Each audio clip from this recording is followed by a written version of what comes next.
Have a good day, Udans. Again, this is our second episode of the Epicurus series. And today, I'll be sharing with you the Epicurus top 10 quotes, which I have chosen when I tried to read all the books and the materials related to Epicurus. So again, may the force be with you. And here again, the Yami Yuda is sharing with you the philosophical thoughts of Epicurus. So here are the top 10 quotes personally chosen. And hopefully we can learn something from his favorite quotes of Epicurus. Start with number one. This is what I like so much. No? When Epicurus said, "Death is nothing to us, for what has been dispersed has no sensation, and what has no sensation is nothing to us." Why I have chosen this one? Because number one, the problem of man really is on, we die, we can die.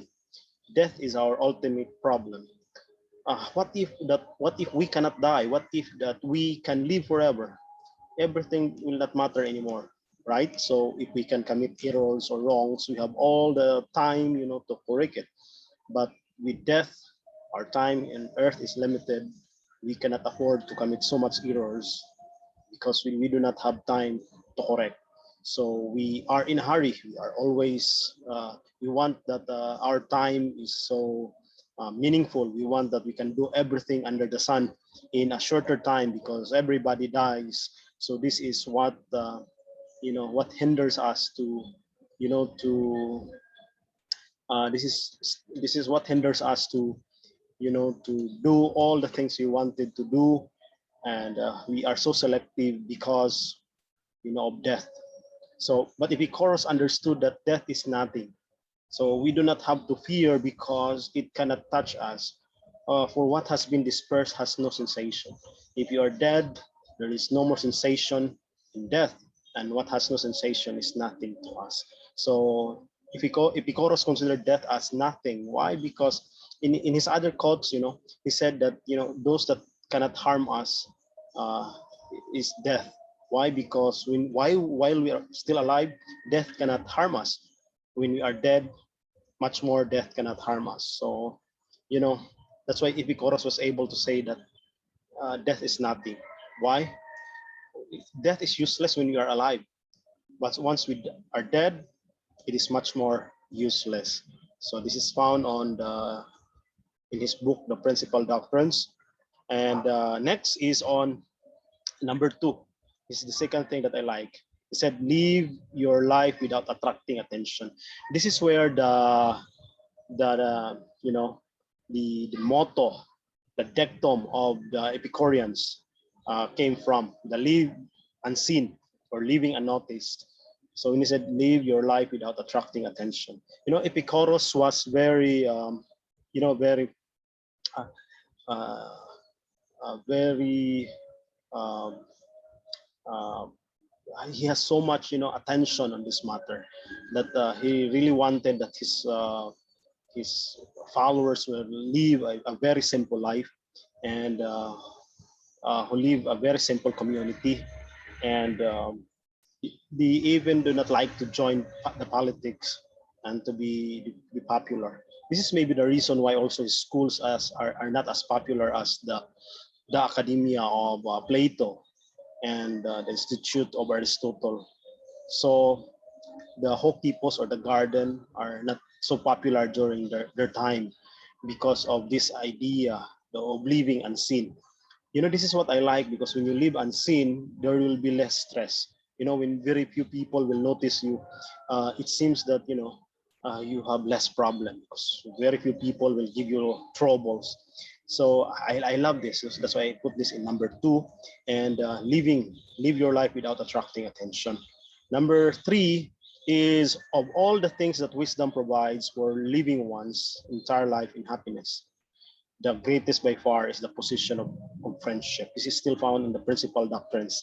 Of all things that wisdom provides for the living one's entire life in happiness, the greatest by far is the position of friendship. Real friends, true friends, really is a must. even much more in our times during the pandemic. Real friends really will, will support you, will give you life, will give you the will save you in times of crisis. And then Epicurus has this personal experience. He even allow his students call him friends, or a friend, or an intimate. So his friends, his school, they address each other as friends and intimates. That's so unique compared to the rest, no?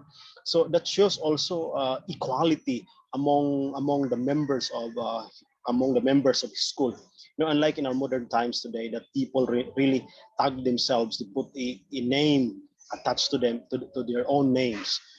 Sometimes people are not very comfortable if they are not called by who they are, by their titles. But Epicurus simply wanted that the title should be friends. That is what also I like. Even in the workplace, I want everybody to be my friends, whether up or down, or my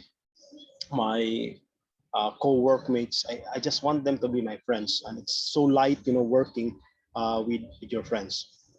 Number 4 is, he who is not satisfied with little is satisfied with nothing. So this is from the materials, the fragments. He who is not satisfied with a little is satisfied with nothing. Sometimes during the pandemic, if we are not satisfied with something little, we cannot be satisfied also with with with anything. So a man who cannot be satisfied by a peso maybe cannot be satisfied with a million. So it starts with small things. If you want satisfaction, starts with small things. And later on, we can appreciate and we can have satisfaction with bigger things. The next thing is number 5 is self-sufficiency is the greatest of all wealth. Sometimes when we want to be self-sufficient, sometimes people are dreaming that I want to be free from financial burdens. I want financial freedom.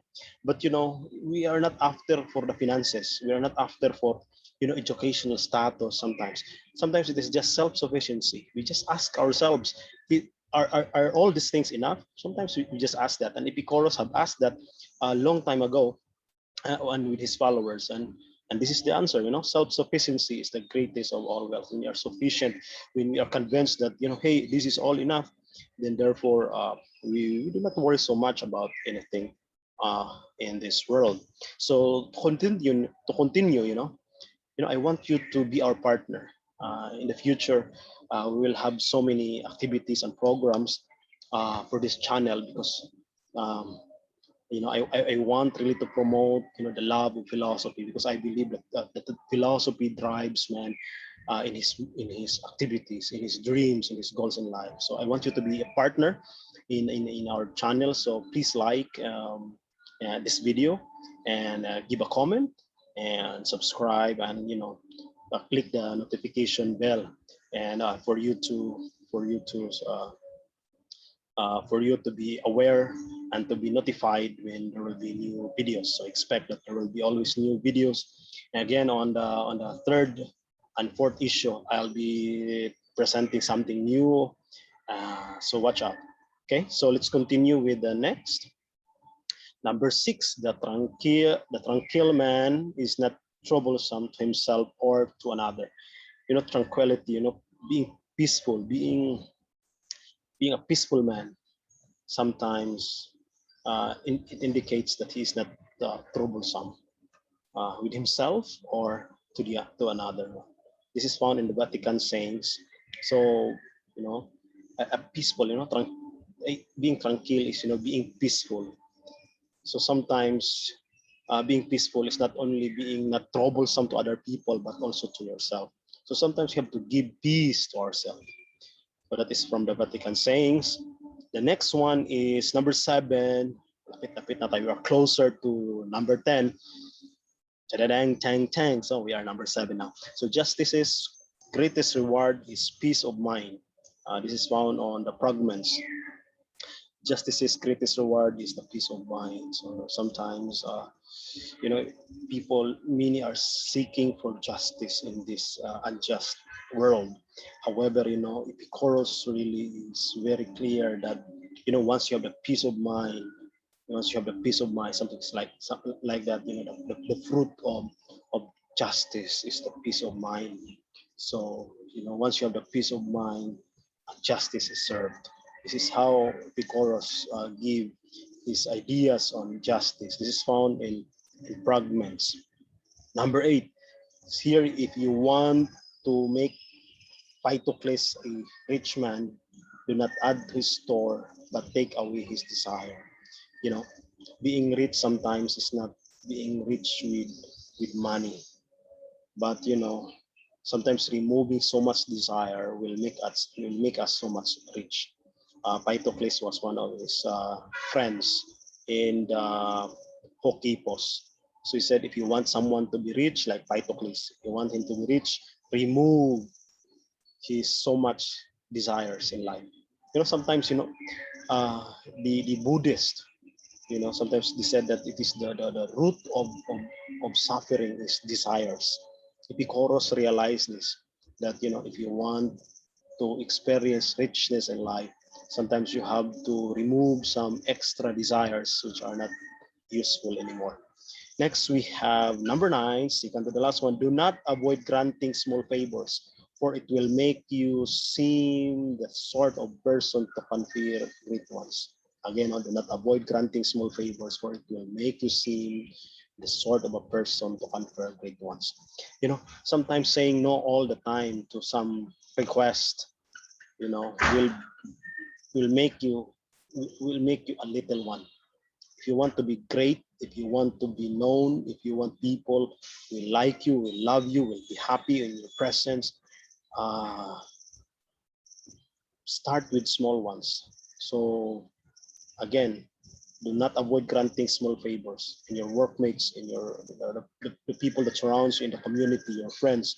Make sure that when they ask you something little, make sure you may help them, uh, even the little ones. Later on, they look at you as a great one.